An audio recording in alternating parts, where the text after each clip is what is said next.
नारायण राणे आणि मनोज जरांगे पाटील यांच्यामध्ये जुंपलेली आहे। नारायण राणेंनी फुकटच्या धमक्या देऊ नये असं जरांगे म्हणाले। राणेंवर कधी बोलत नाही, बोलायला लागलो तर माघार घेणार नाही असाही इशारा जरांगे पाटलांनी दिला आहे। निलेश राणेंनी आपल्या वडिलांना समजावून सांगावं असं मनोज जरांगे पाटील म्हणाले। मनोज जरांगे यांनी फडणवीसांवर बोलू नये अन्यथा त्यांचा समाचार घेणार असं नारायण राणे म्हणाले होते आणि त्याला आता जरांगे पाटील यांनी जोरदार प्रत्युत्तर दिलं।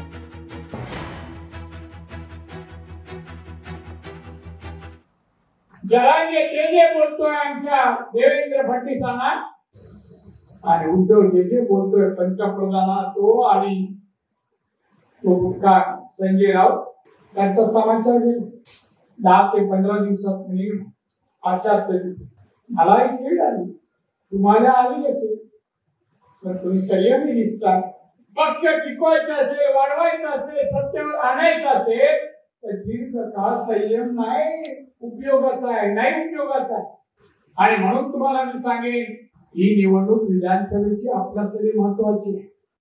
मी म्हणलो त्यांना तुम्हाला तो द्यायचा नाही, तुम्हाला बघून घेतो, तुम्ही काय बघणार हे बघा, मी तुमचा आदर करतो प्रत्येक वेळेस मीडियाच्या बांधवातून सांगितलं आणि पुन्हा एकदा मी म्हणलोच नाही की तुम्ही मराठवाड्यात या मग तुम्हाला दाखवेल असं धमकी। मी जर म्हणलो ना मराठवाड्यात येऊ नका तर कोकणात सुद्धा येऊन द्यायचे नाही तुम्हाला। कोकणात मी म्हणलोच नाही तुम्ही मराठवाड्यात येऊ नका, आता बरंच धमकी देता का मी मराठवाड्यात जातो बघतो तेव्हा काय करतो, मी बघायला लागलो तर लय भीती होती सगळ्यांची। ही वेळही सांगितलेलं आहे निलेश साहेबांनी त्यांना समजून सांगावं, मी त्यांच्यावर कधीच बोलत आजही सांगतो कोणा त्यांनी त्यांना समजून सांगावं, मी त्यांच्यावर बोललेलो नाही, बोलत नाही।